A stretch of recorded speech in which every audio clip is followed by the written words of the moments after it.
Development plans are long-term programs crafted to effect permanent structural changes in a country through public and private involvement in and outside the economy. And Nigeria has had quite a number of these plans through the years. Now, the first National Development Plan, which was to run from 1962 to 1968, was affected by political events. And thereafter, between 1970 and 74, the second National Development Plan aimed to rebuild the country after the Civil War. That's true, Victor. The country also had its third National Development Plan between 1975 and 1980, targeted at industrialization and infrastructure development. Then the fourth National Development Plan came on board between 1981 and 1985. It was confronted with challenges due to economic downturn and debt servicing. Well, there have been several other development plans in the 1990s up, until the 2000s. But today, the country's current National Development Plan 2001 to 2025, being midwifed by the Federal Ministry of Budget and Economic Planning, targets economic growth, poverty reduction, job creation, improved health and education, with specific initiatives in social development, infrastructure, and economic diversification. Let me briefly summarize the key goals of this plan. It aims to achieve an average economic growth of 4.6%, lift 35 million people out of poverty, create 21 million full-time jobs, and increase the revenue to GDP ratio to 15%. Now, the focus here is on bridging the infrastructure gap, optimizing sources of economic growth, and building a productive human resource base, social development. And the Federal Ministry of Budget and Economic Planning is also implementing initiatives to improve access to quality health care and education, with a focus on gender equality and inclusive development. Now, the ministry is already developing a successor plan to the current plan under the Renewed Hope agenda, with clear goals set to empower more Nigerians, strengthen the economic capacity of citizens, and create wealth. Officials of the ministry will be joining us today to speak more on this 2026 to 2030 successor plan. On that note, let me welcome you to Good Morning Nigeria. I am Victor Azu. Let me join Victor. I am Ademola Adeye to welcome you to the program Newspaper Review, which thanks for staying with us. You're still watching Good Morning Nigeria on the network service of the NTA. Our conversation today is on the 2026 to 2030 National Development Agenda under the Renewed Hope agenda. To set the tone for the discussion, let's take a listen to this background report by Ibrahim Bello Gunda. The importance of development to the growth and sustenance of any nation cannot be overemphasized. National development planning in Nigeria can be divided into three different phases according to the time in which they took place and the manner of development planning involved in each phase. The era of fixed medium-term planning, 1962 to 1985. The era of rolling plan, 1990 to 1998, and the new democratic dispensation, 1999 to date. Following an end to the military rule in 1999, the maiden development plan introduced by the new administration involved the implementation of a 4-year medium-term plan document designed to unlock the country's potentials in all sectors of the economy for a sustainable, holistic and inclusive national development. During the plan period, government focuses on sectors with great potentials to generate jobs for its people and with multiplier effect on other sectors while investing in critical infrastructure such as power, alternative energy, rail, roads and housing, and ensure macroeconomic stability, enhance businesses and investment environment, and improve the living conditions of Nigerians. However, despite the various phases of development planning, there are various challenges that hinders full implementation of the National Development Plan. The current National Development Plan is coming to an end this year, and a new renewed hope agenda with the successor medium-term National Development Plan 2026 to 2030 is on the way. What differentiates this National Development Plan from previous ones? How will it address challenges of past National Development Plans? And how will it achieve average economic growth, lift millions of Nigerians out of poverty, create full-time jobs, raise revenue to GDP ratio, as well as improve health and education of the population? These and more will be some of the questions guests on Good Morning Nigeria will find answers to on the program. Many thanks, Ibrahim Bello Gunda, for that background report. And to begin our conversation this morning, let me introduce here in the studio Dr. Vitalis Obi MNI. He is the Permanent Secretary, Federal Ministry of Budget and Economic Planning. A pleasure to welcome you back to Good Morning Nigeria. Thank you so much, Victor. Thank you for having me. All right, let me also introduce Dr. Kenneth Kujeli, Director of Plans and Projects, Federal Ministry of Budget and Economic Planning. Thank you for joining us. Thank you so much, and good morning, Nigerians. Also joining us here in the studio, we have Mr. Felix Okonkwo. He is the Director of Microeconomic Analysis, Federal Ministry of Budget and Economic Planning. Mr. Okonkwo, thank you. Good morning, and thank you, Nigerians. All right. Also joining us here in the studio is Dr. Samson Ebimaro, Director, International Cooperation, Federal Ministry of Budget and Economic Planning. You're welcome to Good Morning Nigeria. Thank you very much. Good morning, Nigeria. All right. So let's start with the Permanent Secretary, Federal Ministry of Budget and Economic Planning, Dr. Vitalis Obi. Can you just give us an overview of when we say National Development Plan, what exactly are we talking about? And just probably give us a lowdown of several development initiatives, since 1962. Yeah, once again, good morning, Nigerians. Thank you for having us. At the Federal Ministry of Budget and Economic Planning, we have the singular task of handholding and housing the National Development Plan, which in itself is the spine of the nation's catalytic growth for both the economy and driving it to where it ought to be. Okay. Like you said, Nigeria has had development plans after independence. The first National Development Plan from 1962 to 1968 witnessed a rapid growth infrastructure across the Nigerian landscape. It was truncated by the Civil War. A new National Development Plan was also birthed after the end of the Civil War. And that also helped to accelerate the infrastructural development, economic growth, especially that Nigeria was resonating from the oil boom sector. Resources we had were driven to grow the economy. Unlike any other nation on the earth, for a nation to achieve where it ought to go, it needs a drive, it needs a vision, it needs a mission, it needs a strategic plan. And Nigeria had a strategic plan in action, and she was following it diligently. And it has helped the country to get to where it is today. The administration has now bettered another new agenda called Nigeria Agenda 2050, which comprises of 6 tranches of 5-year medium-term development plan. And the first of it is from National Development Plan 2021 to 2025, which is currently ending December 2025. And we have other tranches coming up. So the next tranche is from 2026 to 2030.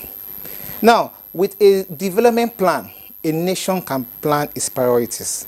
A nation can achieve its goal and target to where it ought to be. Because all citizens, governments at every level, federal, state, and local, especially for Nigeria that has a federal structure, we own the plan. It will be domesticated within us. Every citizen will be speaking to it. So all our drive, all our developmental agenda, as it were, we speak to the plans. It will also help our budgeting cycle and process, so that the budget will be speaking to our priority areas.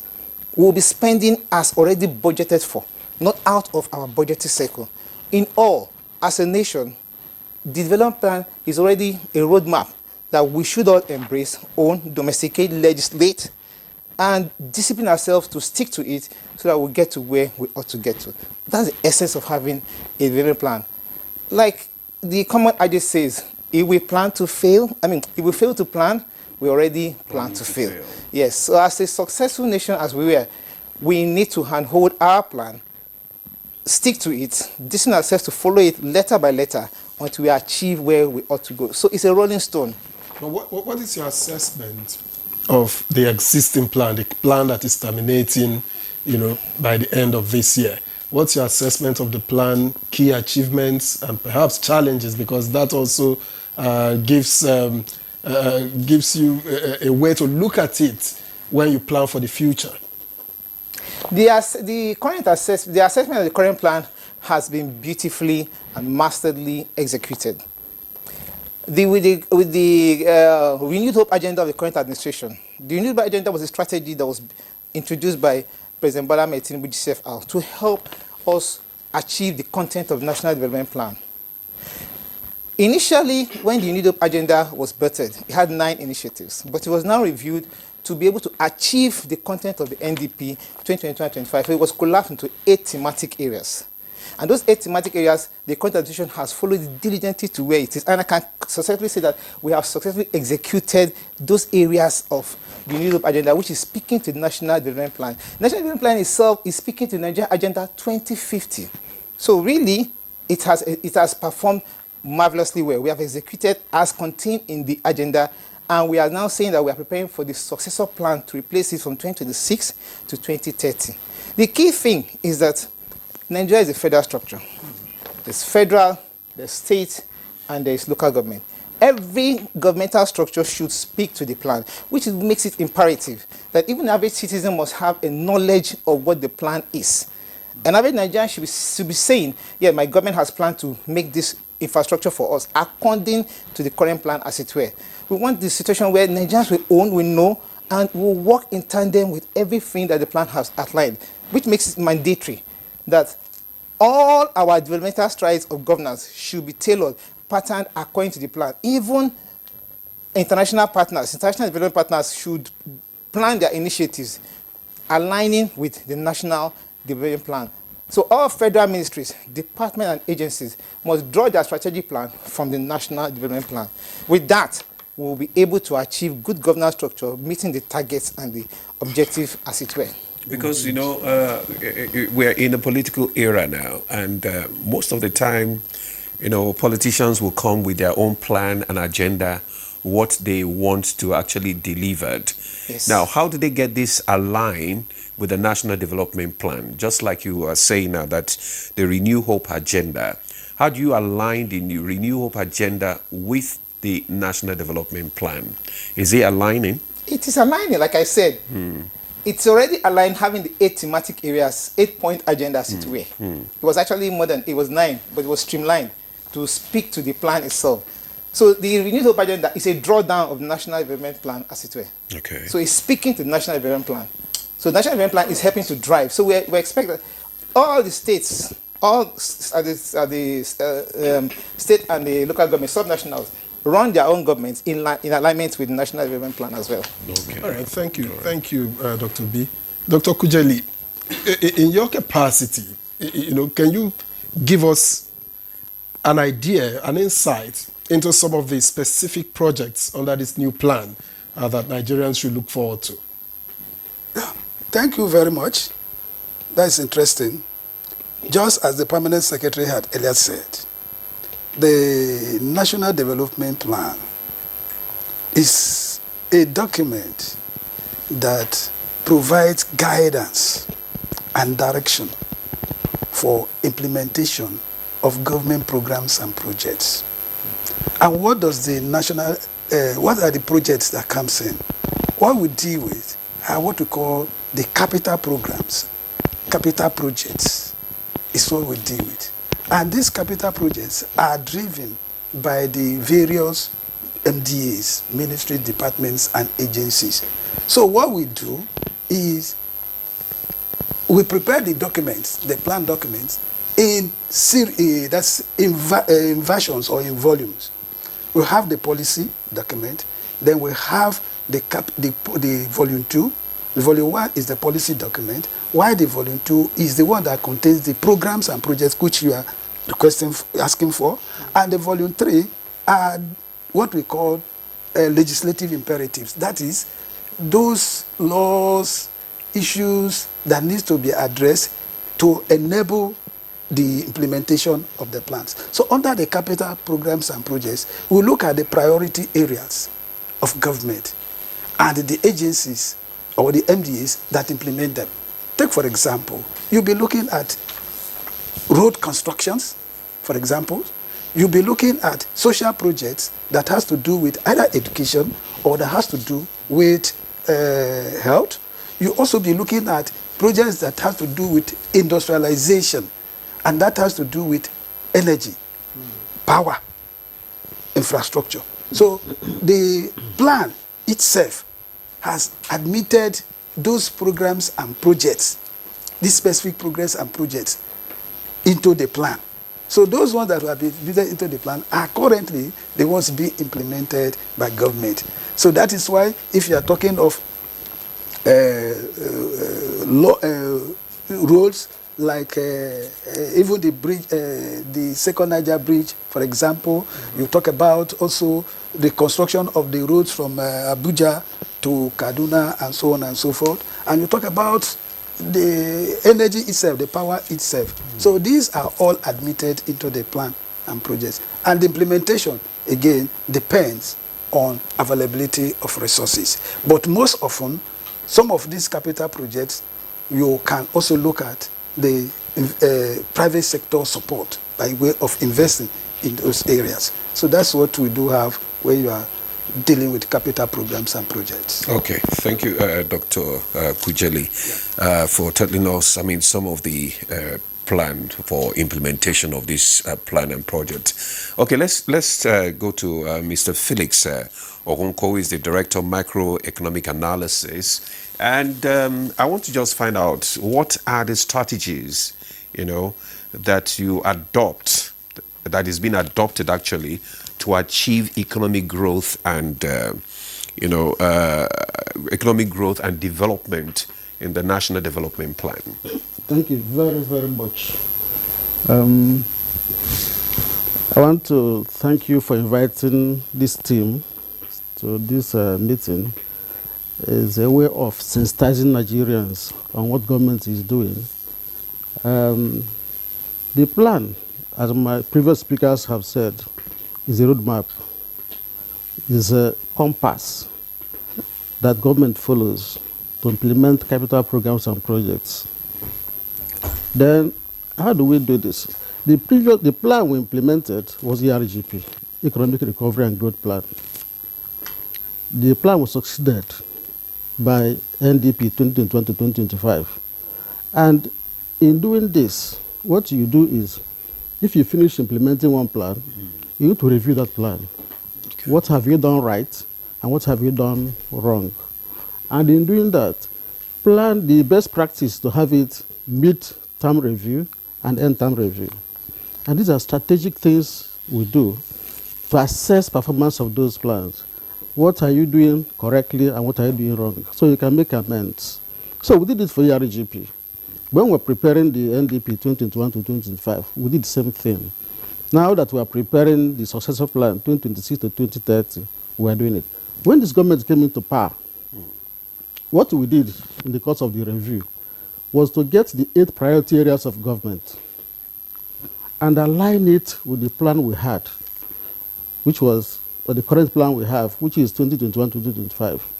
And then when we did the alignment, we now discovered, because we did the kind of mapping, we discovered that most of the things the new government wants to do were already in the plan, one way or the other. So what we have done is we now specified those sections of the plan, okay, where they are, so that and informed government that these things are already in this plan. So the implementation now commenced. Every plan has strategies for implementing it, And as my colleague just said, implementation is by MDAs. They are the ones that do implementation. If you talk about infrastructure, we know key infrastructure MDAs. They are the ones that implement those infrastructure projects. Talk about social.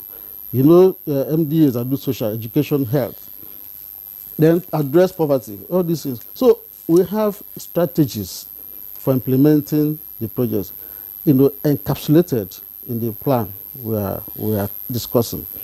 For instance, give us the strategies that you use, in implementing issues, in addressing issues such as poverty, inequality, unemployment, or gender equality. Thank you very much. In the plan, there's a whole chapter on gender, poverty, and unemployment. A whole chapter devoted to poverty and all those related issues.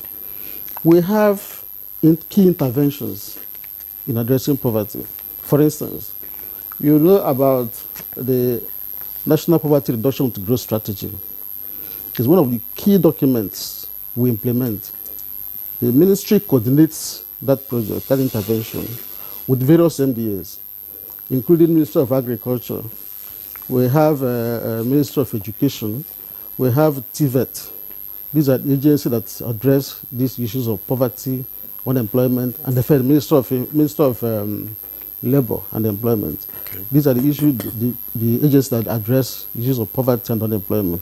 So our own in the ministry is to coordinate those agencies, provide the resources for them, and ensure, as well as the humanitarian affairs, and ensure that those funds, those resources, are well utilized.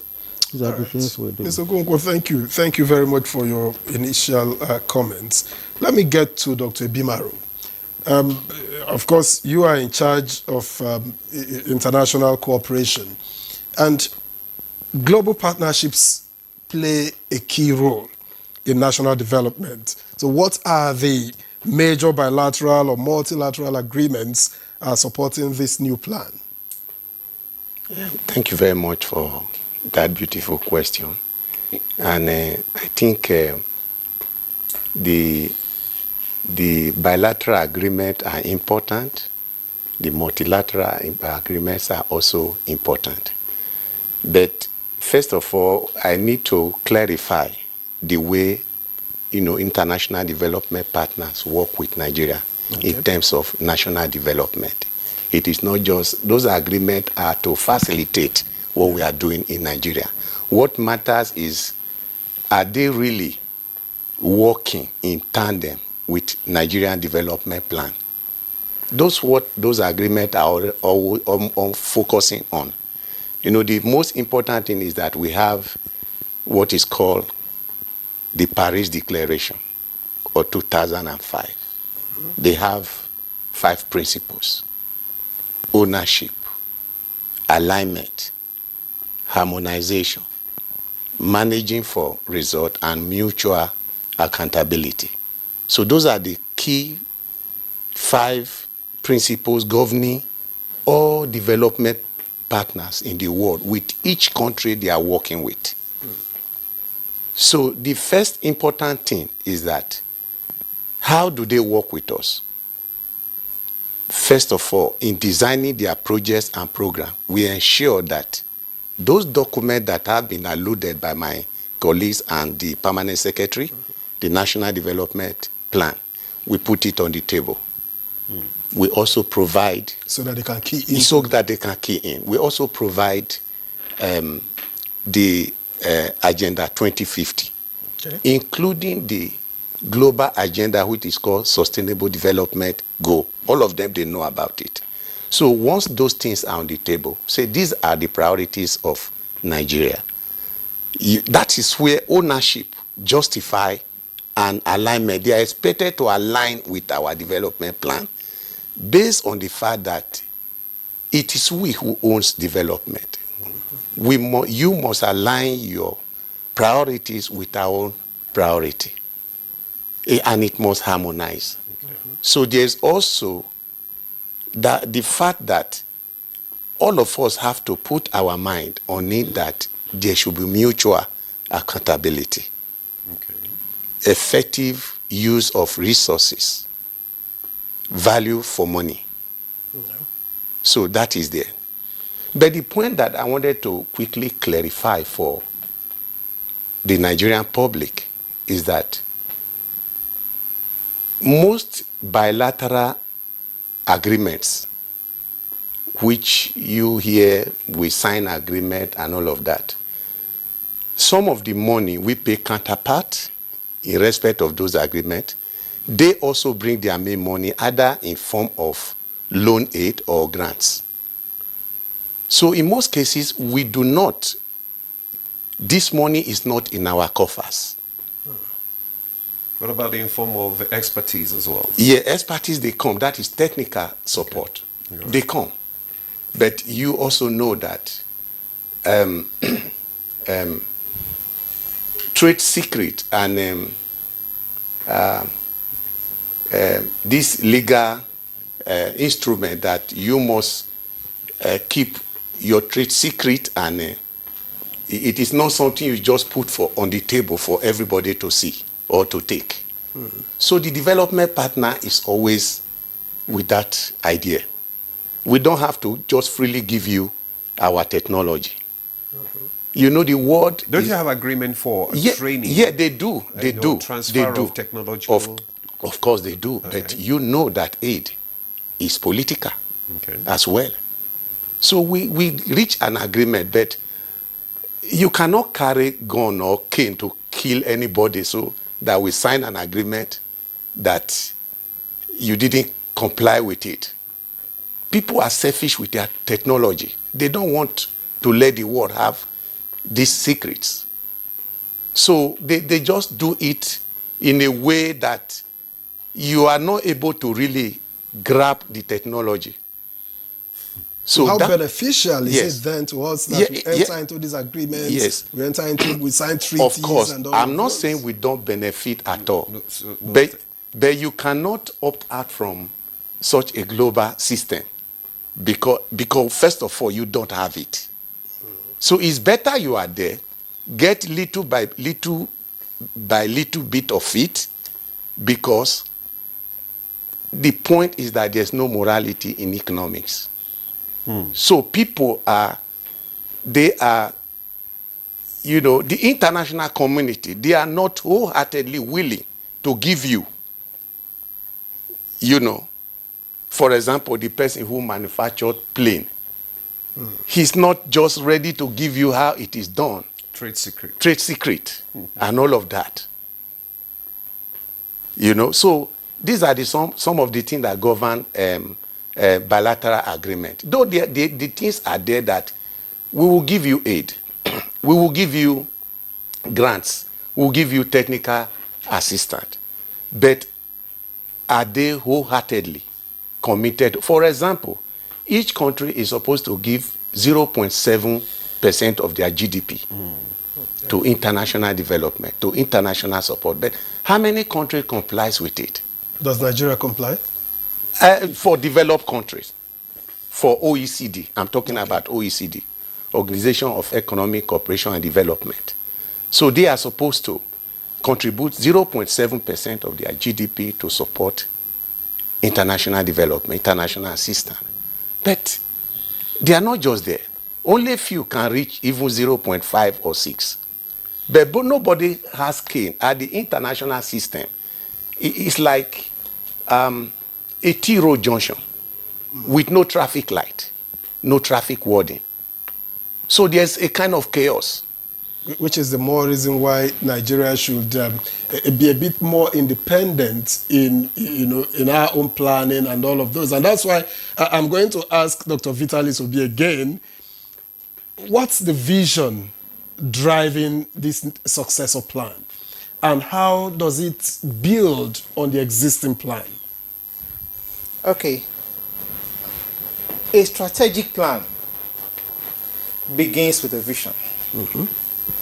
A vision, it has a vision, has a mission, it has a clear objectives that is meant to achieve. In my hand there is the current National Development Plan. Okay. So this is it. It's clearly stated. I hope the camera can see that. National Development Plan 2021. Just for a moment so that the camera can pick it. Okay, please go ahead. Please go ahead. So this is National Development Plan 2021 to 2025, Volume 1.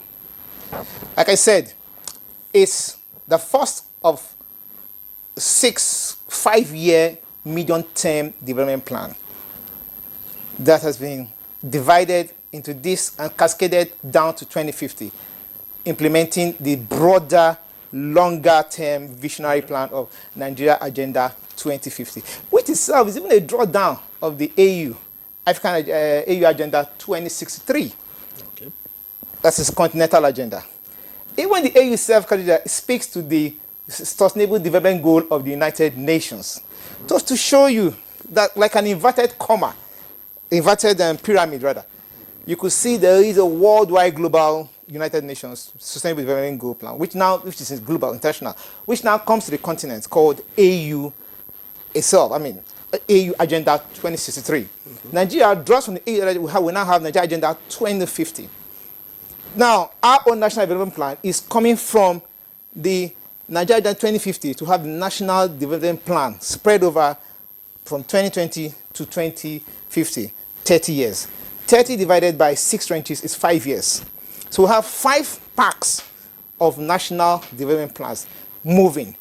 Like my director of microanalysis earlier said, there was a plan called economic and ERGP, yes, Economic Recovery and Growth Plan, which ran from 2017 to 2020. It was then the revision. Like any plan, you must have a plan to revise it. You revise, you review it, and you monitor and evaluate it from beginning to the end. In the revision, you now see where are setbacks, what challenges did you encounter in it. It was the revision of it that gave birth to the National Development Plan, as it were. Okay. And now we have the 4th tranche. Now, we have successfully executed it to where it is now. And the blueprint that the current administration is using to implement it is the We Need Hope agenda. The We Need Hope agenda is implementation strategic pathway, strategic blueprint to implement the National Development Plan 2021 to 2025, speaking to 8 thematic areas, from recovering of the economic growth through boosting agriculture and food security, accelerating growth in human capital development, health, education, transport, promoting infrastructure development and transport and co, even promoting digitalization of the entire economy. These are all contained in the 8-point agenda, and government has taken strategic steps. Now, the president in his ascension took bold reformative steps. Fuel subsidy was removed. The forex market was unified. Consumer credit scheme was launched to help Nigerians to access easy credit loans to be able to promote startups and grow the economy. Dry season farming was enhanced. Seedlings were provided to farmers to be able to do what they need to do. Infrastructure development was also boosted, like we see in the development of the Lagos-Calabar Coastal Highway, Sokoto to the other highway that moved, that is already in place, up to build in Sokoto, I mean a village in Sokoto, as it were. And then you could see other various infrastructure projects were also done. Government, to promote housing and education, created the New Hope Infrastructure Fund that speaks to boosting that also sector. Then special intervention funds and projects were also created to help the government meet its needs. So government is already working out and implementing this particular plan, as it were. The economic management team has already commenced and given a signal that we have commenced this building the successor plan already. Now, the successor plan 2026-2030 is to provide sustainability to continue the catalytic growth that Nigeria has witnessed in executing this plan.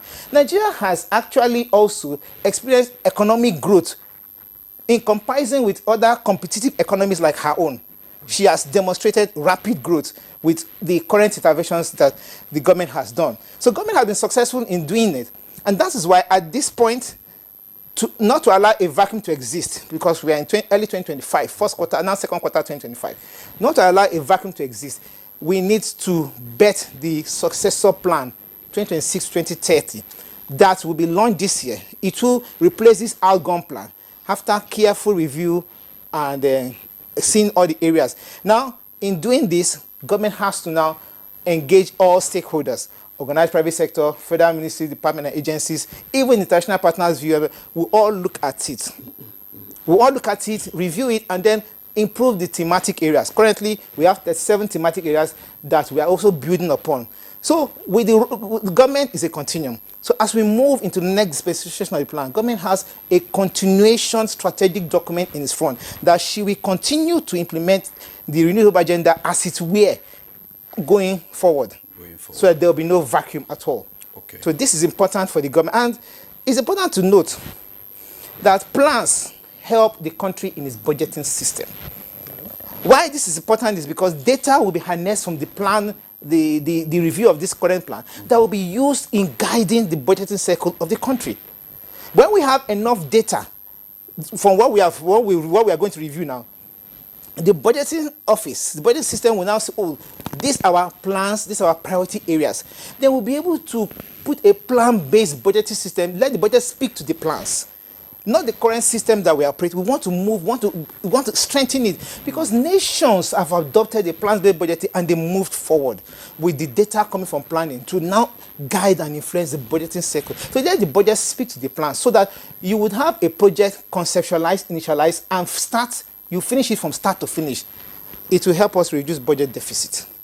It will help us to complete projects. There will be little or no white elephant projects. Projects that we cannot finish within a budget cycle year will roll over to the next budget cycle. Because every budget cycle is guided by a medium-term expenditure framework, which is a 3-year plan. So in the first year plan, there's an ongoing project, you don't finish that, you roll it over to the next year, next fiscal plan, and we now move and we complete it. So it will help us a lot. It saves a lot of losses in terms of funds, fiscal funds. It will strengthen the economy, and it will even help us to reduce external borrowing, because we'll be able to use the little funds we have. That is the concept of using your little funds to do more. You have little money, but you use it to do more, because there's carefulness in planning, and your plans will speak, your budget will speak to your plans, and you execute it finally. And the citizens, it's very important that citizens will own the plan. Citizens will see that government is doing everything for them. That's why planning is critical to the sector. That's why the Ministry of Budget and Plan, we coordinate all the MDAs. We show them the pathway of the economic plan as well. So we make sure they speak. We don't implement. We coordinate the economy, and as it were, and make sure the plan is central. Sense of direction to all municipal agencies. But why I'm asking, you know why I asked? We have a problem of continuity. This is glaring. And I'll give you an example. There is no administration through the years that doesn't seem to appear to abandon projects. You will find abandoned projects that were started by previous administration, that were left and an administration will run throughout and not touch it. Is there anything binding in this new plan, this incoming plan, that will ensure that administrations must take up what has been started and finished, for instance? Yes, there is. That's why my colleague mentioned a legislative process, part of it. That legislative process means that we have not only created a plan, we have domesticated the plans within the country. Then we have also legislated the plan. Every plan should have an institutional framework. It should have a political framework. It should have a legal framework. So the legal framework ensures that government go, government come. Government is a continuum. The plans don't decimate. It doesn't disappear from the table.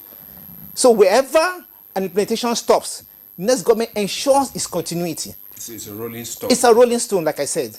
The beneficiary are the citizens and the country. So a strategic plan is a driving document that helps every nation on earth to get to where it is. And every government and every governance process looks at the strategic objectives in its front. Nigeria is a federal structure with a 3-tier system of government, and currently with the local government autonomy granted, we have even projects can be executed at the local government level of governance under the supervision of the state government, where my federal government provides the omnibus supervision over all national projects and plans through the National Monitoring and Evaluation Department in the Federal Ministry of Budget and Economic Planning. So planning is central. The Federal Ministry of Budget and Economic Planning was formerly known as the National Planning Commission. Oh, the ministry. Yes. Was what was taken off from. That's why the National Planning Commission ceased to exist. The Federal Ministry of Budget and Economic Planning is a metamorphosis of the National Planning Commission. This is to give it the bureaucratic structure it needs to be able to function better. Okay. Because the Planning Commission is the one that provides the roadmap and the blueprint for the government is following and tells the whole global world that we have a direction. So even when foreign partners want to come to the country, they first of all go to planning. They ask us, what is your plan? So that they can We align. show them. They align. That's what I'm trying to say. They align with our plans, our priorities, and our projects, so that their initiative and intervention will speak to what we are. And they also speak to themselves, so that they don't duplicate such interventions. Okay. And we monitor to ensure that the omnibus oversight function that we have, that they are speaking to what, if they deviate, we'll call them to order. No, you're not doing exactly what you have to do. Okay. And I can dare say, sir, that, like I said, every nation on earth has achieved this. While we are a country unique, we are making rapid strides and progress, and we should continue to embrace planning as the structure of national land development. That is why you have a national development plan. Okay, thank you so much, Permanent Secretary, for that. Let's bring in Dr. Kenneth Kujali, who is the Director, Plans and Project. Dr. Kujali, can you just, tell us what are the key infrastructure development projects outlined in the NDP? Yes, this is a very good question again.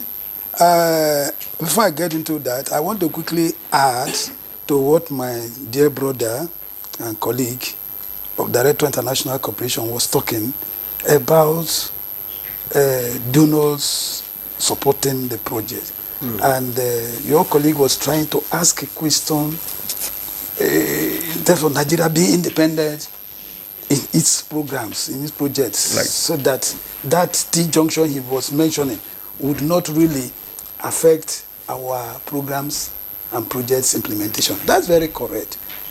He, from the international point of view, talks about budget support or project support. In our own country here, we are not doing budget support. In countries like Rwanda and other countries, they do budget support. So in that case, donors can bring in money and you begin to, use it, add it into the budgeting fiscal process for the country. So how do we finance our own infrastructure? But here in Nigeria, we deal with project support. So the project support in that case, that we have they identify projects. So it's through that project they bring in. But here in Nigeria, when we do our plan, what does the plan do? Because we want to talk about ownership, ensuring that the plan is owned by all. So we involve every Nigerian and all the segments. The Permanent Secretary just talked about the issue of national, subnational, to the extent of local government. And that is why, in the course of doing any plan, so that we can own it as a people, we involve all segments. So you will have participation. Planning process is not like the budget. Budget only comes in as instrument to operationalize a plan. It's an instrument. It's a tool. It's not a plan on its own.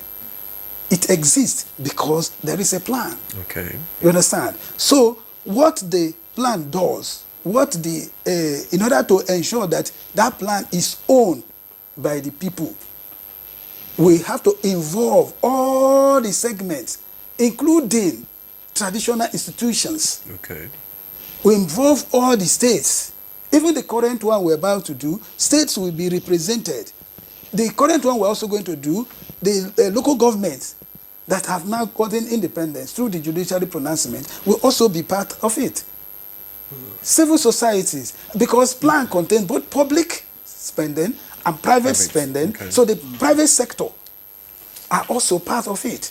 So whenever we are talking about a project to be executed, the first thing we need to do is to, first of all, look at the priorities of the government. The priorities of the government, we have what is called a national priority. My colleague here, the director, he always asks, what is the national policy? We need to agree, so it is that kind of gathering of all the tiers of government and the public and private sector, civil society organization, that brings about, you see, when government is doing a plan, because the plan has to be for the people, so it is not the one pronounced by the government. it starts, we have what we call bottom-top approach. Okay. That's what we adopt. So it is from the bottom, they tell us what is their interest. So what you are saying there is that you involve every strata of Yes. the society, the Yes. civil society Yes. group, the market Yes. organization, Yes. the Labor. capital market, labor. All. Okay. Students. In putting Yes. up this plan. Yes. So that is why it's very costly Okay. to do a plan. Okay. It's more costly to do a plan than to do a budget, because you can run a budget right here. The budget is You don't the need plan. to involve all Nigerians to do a budget. Okay. But you have to, like now you are in an NTA. We need to involve you, because you must come with your own idea for the media side of it. So it has to be involved. And the same way the market woman who is in the market, the project that we need to execute Okay, in you the plan. involve us through the Ministry of Information, right? Yes, yes. In fact, as I'm even talking, the permanent secretary on 8th will be declaring open a meeting of the directors, that's PRS departments, Yes. of all the NDAs. Yes. And your ministry, information, is part. represented. Is also, we cannot invite you directly, I know. but we are speaking to your ministry, and at the end of speaking to your ministry, we expect that your ministry will cascade it down to all the agencies under them. Okay. And when they are cascading, if they invite the permanent secretary, they invite me, I will come to that meeting where I will now speak more on how it goes down to the micro level. So you can say that the process of planning is a bit more complex and more difficult and involving a lot. All right. But you have not told Thank us. you. So- wait, you have not told us Yes. the key infrastructure. Okay, Yes. now. That's what I'm saying. So I want to enter there now. So Okay. that area, for the key infrastructures, we are going to be, the plan, we'll be looking at priorities, I said, of government. And one of the priorities of government is what? Infrastructure. Infrastructure has different classes. Okay. You have the core and the non-core. But within the core infrastructures, we'll be looking at security infrastructures. You'll be looking at physical infrastructure on the road. That is why the permanent secretary was talking about the coastal road, Lagos-Calabar coastal road.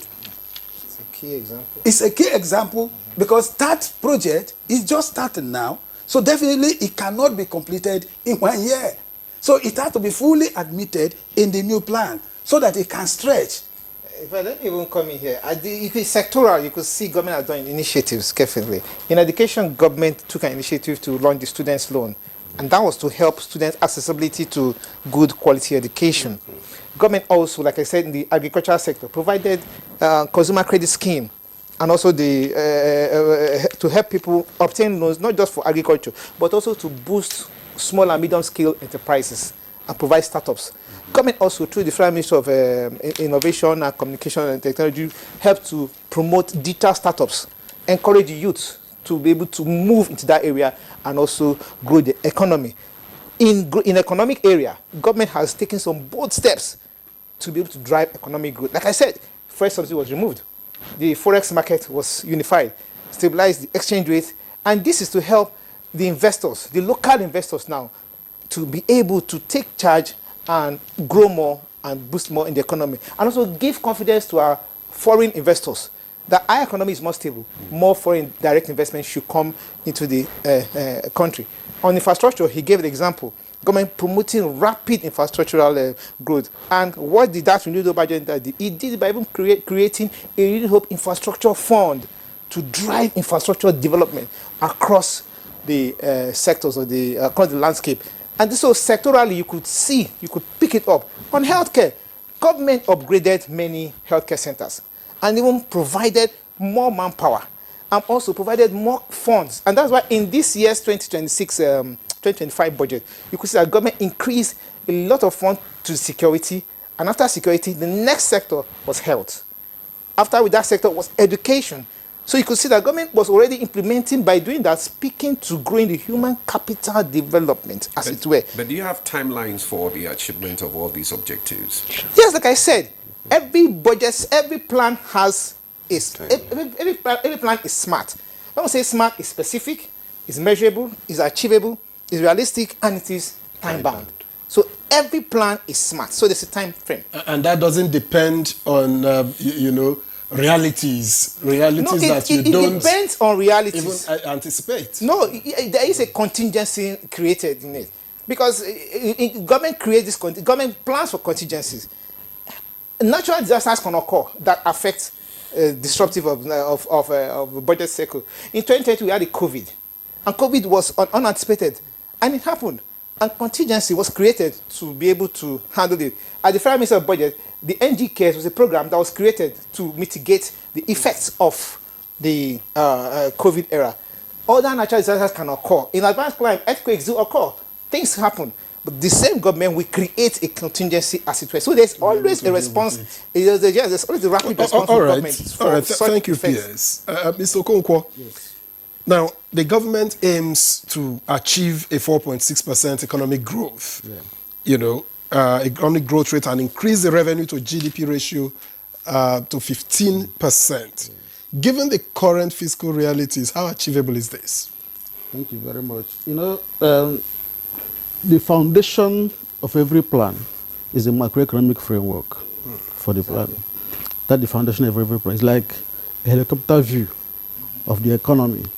Now, to prepare the framework, you do projections. You establish investment size of the plan. Like this 2021 to 2025 is about 350 trillion naira. That's investment size. The private sector is taking up about 6%, while the public is doing only 14%. And when my brother was talking, he spoke about PPP arrangements. All these are strategies for implementing the plan. Now, to achieve the targets set in the plan, we are doing very, very well. The PAMSEC spoke about what has been achieved so far by the current plan. Now, 4.65% was the target. What are we doing today? What are we doing today? The economy has been growing consistently in the past couple of years, And once you set a target, is a guide, depending on other things, other factors, including resources, to achieve the target. The most important thing is that you have your eyes on the ball, and you are targeting it, you are getting close to it. The Agenda 2050 we have 7% as our target by 2050. And we have, you asked PAMSEC about the vision and all those stuff. The per capita GDP we targeted in that document was $33 million per citizen. Currently, we are doing less than 2,000, 33,000 per citizen. We are doing less than 2,000 as we speak.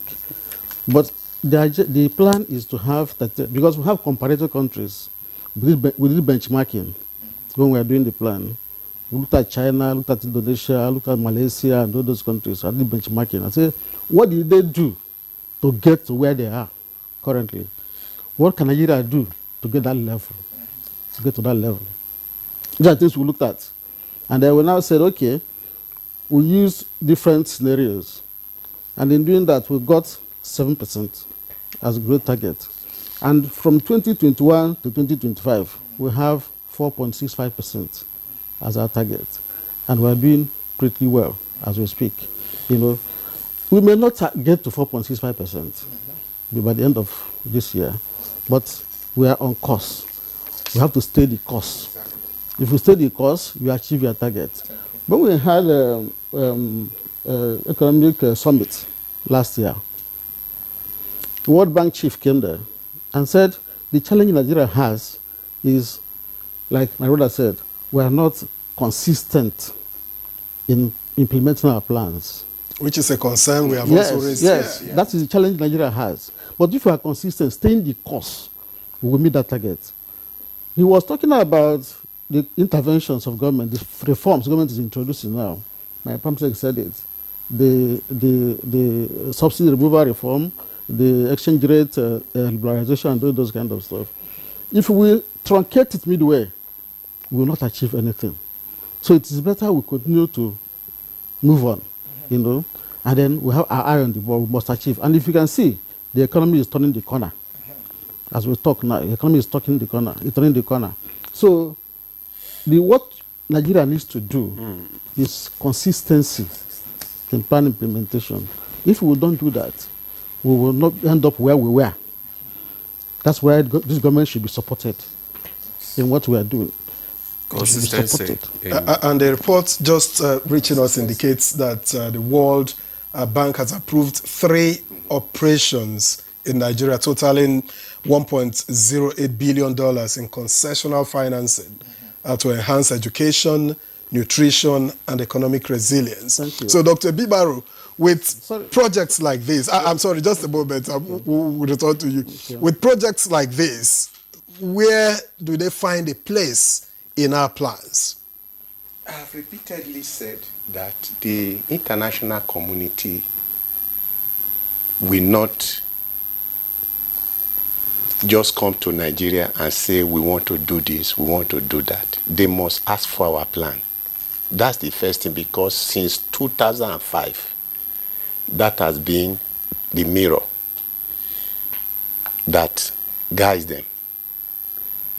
They will always ask us during their designing stage, at the project inception stage, what are the things that they want us to support. So these are priority areas. They are priority areas: education, health, nutrition, and economic social protection issues, you know, governance and reform. All right, we will take a break now. We'll come back to this conversation. I understand that Mr. Okonkwo wants to still make some points, but we'll come back to all of this just after this break. Please don't go away. Many thanks for staying with us. You're still on to Good Morning Nigeria on the network service of the NTA. And we've been discussing the incoming 2026 to 2030 plan of the Renewed Hope agenda. And just before we left, we went on that break. We were talking about how development partners, how aids and all of those key into our national plans. But let me get back to Mr. Okonkwo. Now, are there measures in place to ensure that the economy remains resilient? You know, and that's despite external shocks like global oil price fluctuations and exchange rate volatility, and add to it the emerging global trade war, which the U.S. is setting off. Thank you very much. The essence of the plan is to provide all those unforeseen, like my brother said before, circumstances that may happen. The shocks, external shocks, that's the essence of the plan. So the plan will accommodate issues that will impact the global community, especially like the oil price, you know. And that's why when you are doing the plan, you look at it. Sometimes when you are setting the price or the benchmark for the production and the price, you tend to be pessimistic so that you don't be so optimistic.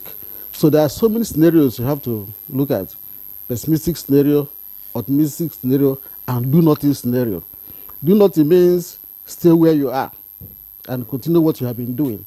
So these are the things we do when we do the framework, when we do the projections, and then look at those scenarios.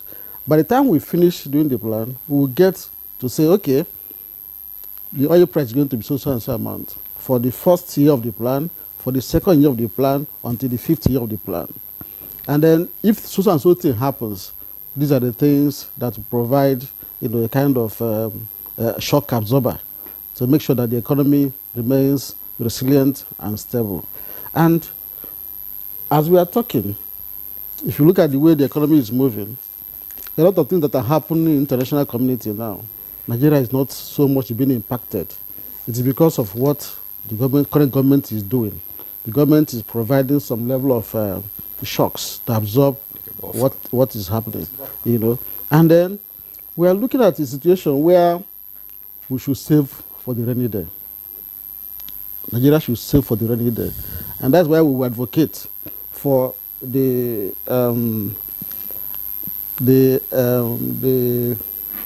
what's the name? There's an account we had before. It is still there, but the account has been depleted. So it is important that we save, not sharing everything we get in the economy, and save external reserves. So we keep part Is of it plan of what you prescribe? That's what we are looking at when we are doing this current plan. We look at those areas to see why government should have something, a fallback option. If there is a problem in the economy, you can take money from there and support the economy. These are part of the things we are looking at in the current national development plan we are trying to produce. So it is important that we look at these areas. But the challenge usually is the subnational governments. Nigeria is a federation. And that's why they have to be part of the planning process. And that's why my brother is saying, in fact, even the 2021, 2025, they were all part of the planning process. Okay. The states and the local governments and the private sector. In fact, the institutional arrangement for the plan is that you have the steering committee, you have central working group, and you have technical working groups. You know, so the steering committee usually is chaired by a private sector person and co-chaired by a public sector person. So as to have that, what we call ownership and buy-in of everybody in the plan. So by the time we do it, they be part of it, they know it, especially the subnational governments, so that once they agree on that, and then when you do the national plan, it's not a federal plan. It's owned by the entire country. It's a national plan. And we expect state governments, in doing their own state plans, to take a cue from the national plan. Okay. So these are the things we are doing. All right, thank you. The government removed the first subsidy to provide more funds to go to the state and local government. Now, let me ask. So that they can be part of that plan implementation. Yeah, so how do you get all these stakeholders, engaged and involved in the implementation of this national development plan? Because without their involvement, active involvement and well-informed, it won't be a success, and the sustainability will be, challenged. How do you get them involved in it? I like your question. It speaks to a jingle that NTA always speaks, the real Nigerian. The real Nigerian is every Nigerian from the grassroots upward. So there is a bottom-up approach. Government ensures citizens' engagement, citizens' participation. Needs assessments are done, feasibility studies are done together with the needs. And that's why my director plan said, yes, engagement goals and plans and priorities are uploaded. And in that planning, the government owns it, the entire citizenry own it from that bottom up, with local government, state government, and federal. We all own it. We now put all that we own into a structured plan. The budget is to oil the plan. The budget provides resources to implement the plan. So definitely, the budget is a blueprint to implement what already has been prioritized and what already owns. So definitely, at every sector, through constant enlightenment, constant communication with the citizenry, constant engagement with the organized private sector, stakeholders, civil society organizations, everybody's involved. Educating even the international partners, we will keep everybody abreast of what the plan is. So the plan is not just a document that should rest on the shelf in a volume. No, the plan should be constantly disseminated to all citizens. In fact, I would dare say, a child in primary school, secondary, university, they should know the plan. There should be a constant communication to every sector. Is there any plan to, have it, in the school curriculum? There is a plan. It is my duty as primary secretary. It's my duty, everybody, to own the plan and speak to it. We want to ensure that every sector of the economy educationally understand, know, own, and domesticate the plan. I want to bring a scenario to you. Like I said, if we go to a community, the community knows her needs. There should be a needs assessment, feasibility study. Politician goes there, he wants to build a school. The community said, no, we need a market square. If the politician builds a school, the community said, no, that's not what we need. They will not be satisfied. You know what has happened? The investor has expended funds, wasted, because the community is not satisfied by it. Yes, they have done something, but they didn't accept it. But if the investor has done exactly what the community wanted, their needs has been met, there's value for the money invested, you understand?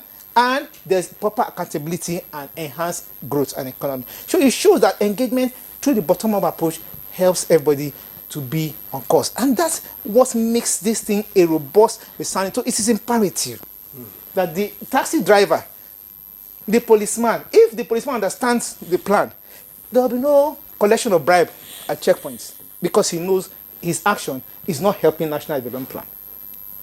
There will be no vandalism because you are destroying state property because you know you are supporting your country to get to where it is. The youth will not be restive. Why do you are restive? Because even the youth some of them don't understand what a national plan is all about. But thank God that this government has engaged the youths truly, and more youths are brought on board. The women group also brought on board. We have more women now in government side participation. So everybody gets to understand what the plan is. What does it speak to? What does it entail? So constant communication strategically, constant public enlightenment, constant education, disseminating to everybody will now own and understand the plan. A driver passing on a road may be passing, oh, there is a pothole in this road. He sees that the road is bumpy. The passenger will ask him, oh, this road is not good. When the driver understands the plan, he will tell the passenger, don't worry. It is in the next government plan approved for this year. According to that plan, this road will be fixed. That is amazing where the average citizen understands where government is going to. But that's and what a lot of advocacy, a lot that's of why I said awareness. a lot of awareness, Are we a lot of doing enlightenment. enough, though? We are doing it and want to intensify it. We want to intensify it. We are doing it and we keep, like my brother said, we need to stay the course to achieve where we need to go. That's why even the time we have for this discussion cannot allow us to exhaust it. It's an ongoing discussion. That we need to engage the citizenry, the community, everybody at all levels. It is an ongoing The importance of discussion. planning is central. Okay, Dr. Kenneth, how do you monitor and... Let me just add something to what Concept just said. Okay. Talking about plan implementation and involvement of other stakeholders. There is a plan implementation unit in the ministry. Good. And it's captured in this document you have, around page 80-something of that document. 187 of this same document. The plan implementation is inside So it is there. What we have done is to set up that unit in the ministry. It has a steering committee, headed by the vice president. Okay. Then we have membership cutting across all the MDAs, all the civil society organizations, development partners, and the state governments. They are all members of this. So they meet regularly to review what government is doing, how is it aligned to state plans, how is it aligned to government priorities, is it consistent with the plan we're implementing. So plus the volume 3, the legislative imperative that is designed to remove all the binding constraints to plan implementation. So all those things are put together to ensure that there is seamless implementation of the National Development Plan, just in addition to what the PAMSEC said. Okay, all right, thank you so much. Dr. Kenneth, I was asking you what are the, how do you monitor and evaluate, the success of this plan? Great one. Let me take it this way. You see, for the plan itself, the plan itself has components that every segment of the society will monitor. One, the plan implementation unit, which he just mentioned, will involve people, agencies in the reporting structure, including even to the National Assembly. Now, in the plan, you have sectoral projects which are handled by sector agencies. In the ministry itself, where we are coming from, it is structured in a way that it is a representative of the ministry as a whole, of Nigerian economic sectors. So that is why when you come to that ministry, you will see a department called Infrastructure Department. What is that Infrastructure Department doing? It's overseeing the activities of all the MDAs that are involved in the capital projects, infrastructure projects. You come to a department, you call it social development. What is it dealing with? It's dealing with human capital department, MDAs, where you have education, health, and even you have environment. You come to a department called economic growth. It's talking about all the sectors of the economy that their activities can generate or result to economic growth. You see how it all goes. So there we now have what we call National Monitoring and Evaluation Department. Okay. That department works in tandem with the presidency, where you have a CDCU, where you have Madam Bala Usman, that's oversee that. So that department works in liaison with them to monitor, while the National MIE office department in our ministry oversees the sites, goes to see how federal projects are implemented, not the state. The projects implemented by the federal is implemented. The CDCU will be talking about the policy coordination side of it. Then, how then do we bring in states and local governments? So that is why, in order to improve that aspect of ensuring or monitoring the implementation of the project, that DPIU now, that Development Plan Implementation Unit, will now brought in all the states and FCT. Okay. The directors of planning in all the 36 states plus FCT is now a member. We also have members, the local governments. We now have representatives of the local government. So in each geopolitical zone, because the local government is 774, so we cannot bring all the 774. So what we now do is that for each geopolitical zone, we take 2 representatives from local government. So 2 local governments come, 2 local governments. Then there will be a section where there will be a section where we interface with that zone, with these 2 representatives, plus the other agencies, other local governments that are not involved. So we have a way that we will be having a relationship between the federal, the states, and the local government. And to add to it, so that, whenever government monitors, the public, like as you from the media will understand, they always tell you, say, this is a government report. So they don't really believe from, say, government. So in order to avoid such kind of a thing, we now have civil society organizations in this DPI, in the implementation unit. So as to give credibility. So that they can give credibility to it. We also have the private sector now. All right. Okay. There is also a digital monitoring. I would mention the IMAC, which allows everybody, organizations, individuals, communities at all levels, state, local, and federal, using a digital app application called IMAC. They are able to also monitor and send the feedback. It is a project. It's a project going on in an area, because everybody in every project site you see a project board that states who is doing it, when it's supposed to be. They monitor, they take pictures and upload and give success report on this thing. So the monitoring is robust. Sorry. Everybody's involved in monitoring. The data comes national monitoring evaluation. Yeah, but some of these projects, when you look at the board, you look at the time frame, and you find out that most of the time they don't keep to the time frame. For instance, they will say this road will be completed in maybe a year or 2, and it's extending to 4, 5, 6 years. Let me help you. That is why plan-based budgeting is good. Because when you have a plan, we have a priority infrastructure you want to build, you've identified it. The next thing now is to affix a budget to it.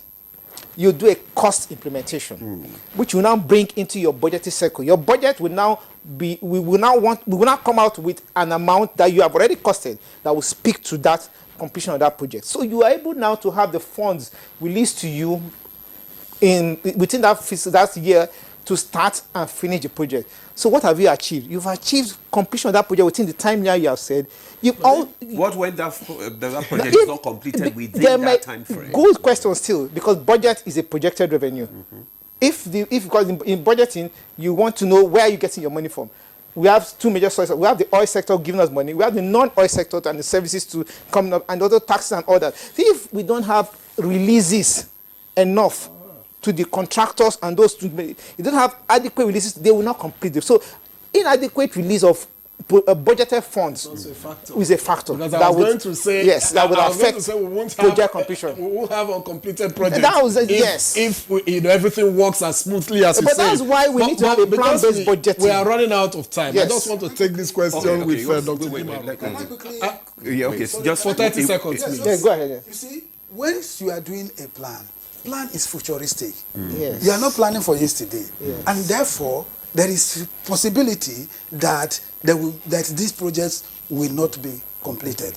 But what we are now allowed is that we have what we call ongoing projects and new projects. So when the project is not completed within the plan, we make sure that in the subsequent plan, like as we are doing a successor plan now, those projects that were started in this plan could not be complete will now be readmitted to continue. Right.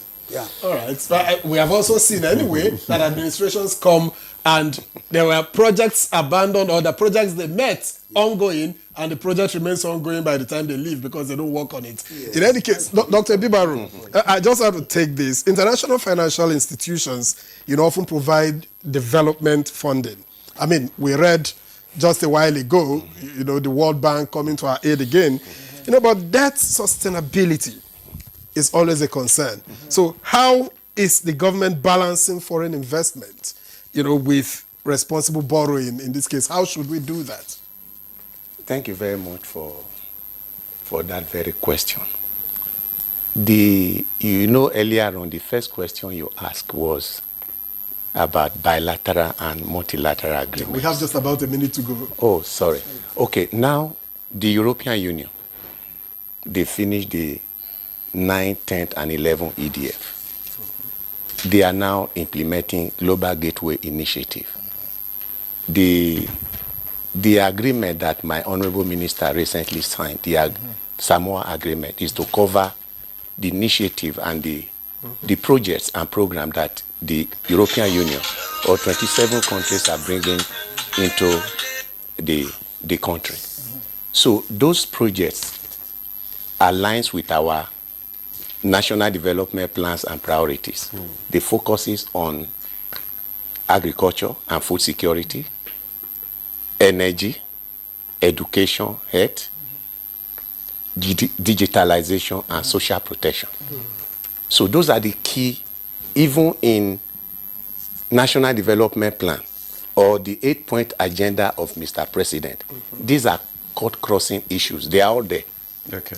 So that is how the international community, they will not, even when they stay in their own country to develop their own project, they must look at our documents. Okay, Dr. Samson Ebimero, thank you so much. Because of time, we'll not be able to finish your thought, but we thank you for the contribution made so far. Dr. Samson Ebimero is the Director, International Cooperation, Federal Ministry of Budget and Economic Planning. Thank you so much for coming. Also, Mr. Felix Okonkwo is the Director, Macroeconomy Analysis, Federal Ministry of Budget and Economic Planning. Thank you for your contribution. Thank you very much. Also, we want to thank Dr. Kenneth Kwajeli. He's the Director of Plans and Projects, Federal Ministry of Budget and Economic Planning. Thank you so much for your perspective. Thank you so much, too, for and last but not the least, Dr. Vidalis Obi MNI is the Permanent Secretary, Federal Ministry of Budget and Economic Planning. Dr. Obi. Thank you so much. And a big thank you, because the lead in all we are discussing is the Honorable Minister for Budget and Economic Planning. Okay. He is the lead, he is the brain, he's the think tank all right. driving it. Thank you. So we need to give kudos to him and the Honorable Minister of Finance and Coordinator, because they're both in right. planning and making sure planning has is to central go. to the country. Thank you so much. Thank you so much. Thank you for your contribution. Thank you. Well, thank you. We have more time, maybe in future to at least to do more discussion on this project. Thank you. Thank you. Well, that's Good Morning Nigeria. I am Ademola Ade. Thanks for joining us. And I'm Victor, so we'll see you again tomorrow.